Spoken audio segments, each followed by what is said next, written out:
In 1945, Kim Il-sung seized power over North Korea. Backed by the Soviet Union, he envisioned a perfect communist society in the Korean peninsula. The country Kim Il-sung would create became one of the most frightening on Earth. A nation-sized cult under totalitarian control, where the slightest wrong action can land one in a prison camp or in front of a firing squad. Every aspect of a North Korean's life, from what they eat to how they dress, is the regime's business, with death and misery awaiting anyone who says otherwise. This is how Kim Il-sung built the most controlled society on Earth that continues to this day.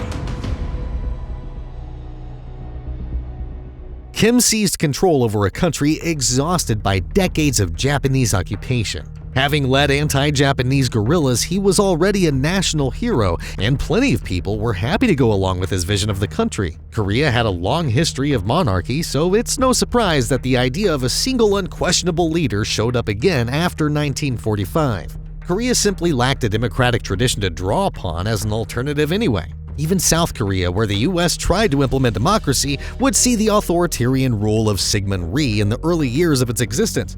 Being a communist, Kim came out swinging in 1946 with massive land confiscations and redistribution.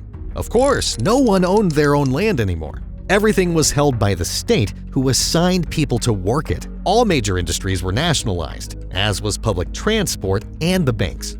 Pyongyang quickly controlled almost every aspect of the nation's economy and wielded it to pursue the state's chosen goals. Kim's control was bolstered by the military.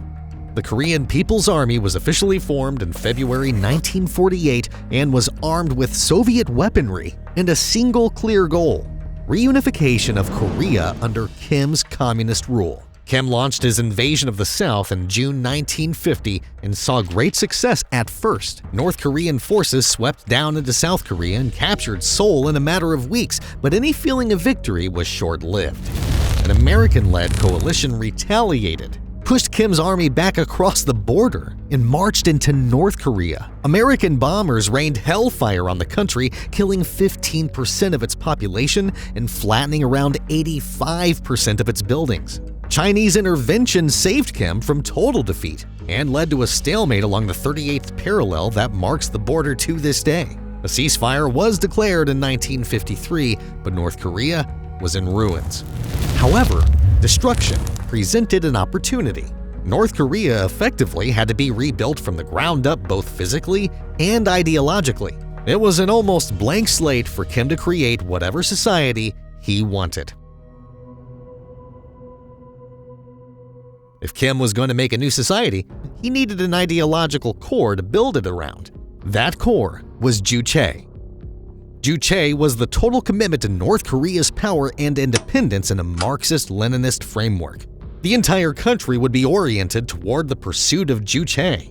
North Korea would strive to be free of dependence on any foreign power or foreign trade, and would seek to make everything it needed within its own borders, from industry to agriculture. Such a mission required the total devotion of every single North Korean and required the cooperation of every piece of North Korean society. Kim defined Juche as the national interest of North Korea, and the regime was the only thing capable of pursuing Juche. Everything the regime did was in pursuit of Juche, so everything the regime did was automatically for the best interests of the people. Therefore, to oppose the regime or even criticize it in any way became an attack on all of North Korea. Under Juche logic, a worker who complained about being overworked to hit his quotas was basically saying he hated the country and everyone in it. Juche allowed Kim to designate any and all opposition as enemies of the nation. It was and remains the basic logic of the entire North Korean system. Of course, inventing an ideology is one thing. Spreading it is quite another. Kim needed to drill these ideas into the people to make them stick. North Korea's propaganda industry is legendary. North Koreans were fed a fabricated history that placed Kim Il-sung and the North Korean regime at the center of the world and the creation of North Korea as the greatest achievement of mankind. Kim Il-sung effectively became the god of the state religion. His painting hung in every house and workplace in the country, while statues of him were raised in many towns and villages. Every book, film, and newspaper had to conform to the ideological vision of the supreme leader. Anything that carried a message contrary to the regime was banned. Foreign media, especially American and South Korean, was forbidden. The meteoric rise of American film and media industries in the 1950s were an especially dangerous threat that Pyongyang worked hard to keep away from the general population. Instead, the tiny North Korean film industry presented films about the exploits of Kim Il-sung or the everyday heroics of good communist citizens. At first, information from other communist nations was a bit more accessible, but with liberalization in the USSR and China in the 60s and 70s away from hardline communism, even these countries became increasingly censored in North Korea. By the late 1960s, a North Korean couldn't even check out a copy of Moscow's official Communist Party newspaper, Pravda, from a library without a security clearance. Naturally, Pyongyang kept tight control of broadcast technology. Radios were only allowed to be tuned to regime-approved channels, which was also true of televisions. Access to radio and television was itself a privilege. You could not buy a TV, only be given one as a reward by the state. Workers who exceeded their quotas consistently or party officials who demonstrated special loyalty might be lucky enough to get one. It was rare for an apartment block or neighborhood to have more than one TV, even in the 1990s. This meant that North Koreans wanting a better life were encouraged to cozy up to the regime in hopes of getting special rewards. In the case of TVs and radios, it also allowed the state to easily track the people with potential access to foreign media and crack down if they stepped out of line. Travel restrictions prevented foreign influence arriving through tourists and immigration, while most North Koreans were never allowed to leave the country to be exposed to new ideas. For example, North Korea still has only one international airport, which only exists to serve official business flying to a handful of foreign destinations, mainly Moscow and Beijing. Kim Il-sung succeeded in creating a nation where reality didn't exist outside of what the regime said. They controlled every avenue of information and censored or destroyed anything that contradicted them. North Korean children would grow up knowing no other world except the one Kim Il-sung had made for them. Of course, there were those who might disagree with Kim's ideas. Most had no power to do anything about it, but rival communists could certainly pose a threat. Naturally, Kim needed them gone. Aside from Kim's own caps and communists who were drawn from his anti-Japanese guerrillas, North Korea had three other communist factions. The Soviet Koreans wanted to more closely follow the Soviet model and become a satellite of Moscow. The Yan'an were admirers of Mao and wanted to follow the Chinese model, while a third faction of South Korean exiles led by Pak Hon-young dreamed of seizing power through reunification. The war and the rebuilding of the nation gave Kim the perfect opportunity to purge them from Pyongyang. The South Koreans were easy targets. They'd assured Kim that the South Koreans would rise up against their American oppressors and join the North during the invasion. That hadn't happened. This could only be explained by the South Korean communists being lying traitors. In 1953, Pak Hon-young was arrested and accused of treason. The regime ruled he was an American spy and had him shot. His death and the failure of the South to rise up and join the North during the war spelled the end for the South Korean Communist faction's power. Similarly, the leader of the Soviet Koreans, Ho Ka-i, was purged from his positions in 1953 and turned up dead shortly after. The Yan'an faction leader Kim Tu-bong also vanished mysteriously after being removed from all of his posts. These purges incited so much fear that rival communists tried launching a coup against Kim Il-sung in August 1956. Remaining members of the Soviet and Yan'an factions tried to subvert Kim at the annual party conference by declaring him an insane tyrant whose policies were destroying the country. Unfortunately for them, Kim's propaganda and his reputation as a hero for fighting the Japanese had already earned him too much loyalty. The communists did not rally to the Soviet and Yan'an factions' calls to depose Kim, and the critics only succeeded in marking themselves out as targets. Dozens, if not hundreds, of people disappeared in the following months as Kim cleaned house. All of them people who publicly spoke against him were killed, while the Soviet and Yan'an factions were completely destroyed. By 1960, Kim Il-sung had wiped out all three rival communist factions and killed hundreds of critics from the highest political levels. No one would be brave enough to criticize him again. No society can be built merely with propaganda and purges, though. Kim also needed to seize total control of the economy and the daily lives of his people.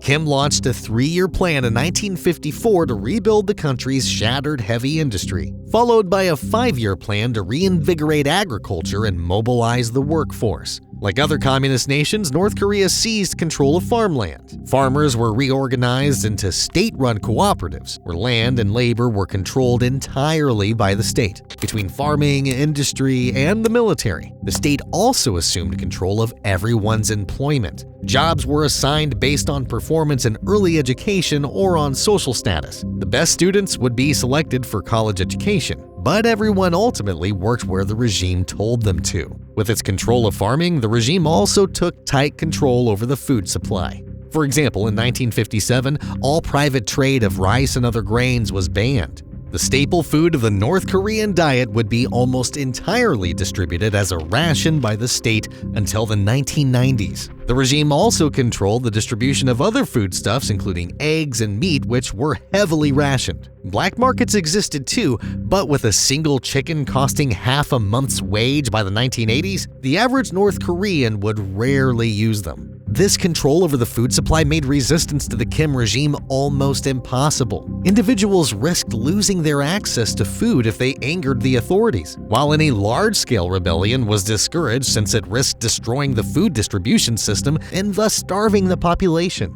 In this way, Kim was able to use food to control the country more effectively than any army could.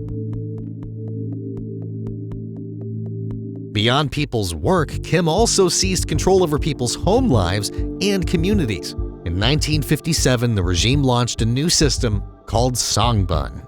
It was essentially a communist caste system. The regime looked into the family records of every North Korean and assigned them a Songbun rank based on what their family was doing during the 40s and 50s. Basically, were they a part of the revolution or not?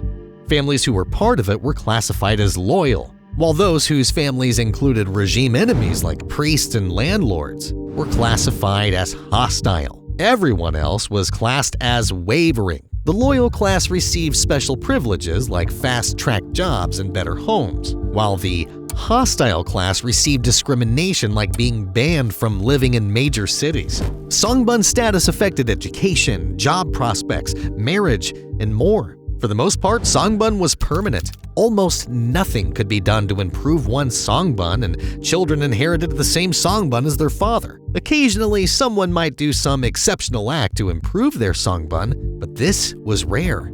Conversely, it was easy to lose Songbun. Anyone who acted against the regime got themselves and their family knocked down the scale. Resistance was even more unlikely if someone knew that their great-grandchildren would still be punished if they were caught. On top of their food, jobs, education, and more, Kim also controlled where people lived and moved. Every North Korean was bound to their city or county of residence and could only leave with a permit. Being caught outside your assigned city or country meant arrest, a fine, and possibly imprisonment. North Koreans also weren't allowed to move house without government permission, which would usually only be given if someone needed to move for a new job or if a newlywed wife was moving in with her husband. This was a lot of rules to impose on a society, and it would be impossible for Kim to have his police monitoring everyone's adherence to them. The answer to this was the invention system. The invention, or people's group, was the immediate neighborhood or apartment block of between 20 to 40 families that a North Korean belonged to. It had some innocent functions, like managing garbage removal and being a mandatory community to ensure everyone has somewhere to belong. It was also a surveillance system. The head of the invention, usually a woman with no other job, monitored everything that her invention did. Every purchase had to be tracked and every visitor checked and registered. It was the invention head's job to know everything about the other members. Any suspicious activity would be noticed by or reported to the invention head, who would pass on the information to the authorities. If someone within the invention was found to have committed a crime, it reflected badly on everyone and might get them punished too. Therefore, the invention turned everyone into an informant on their neighbors. Between their state-assigned jobs, state-mandated organizations like trade unions and party youth groups, and the ever-watching eyes of the invention, there wasn't a second of the day where North Koreans would be free to do anything the regime disapproved of. Of course, if they did slip up, Kim had plenty of tools to punish them.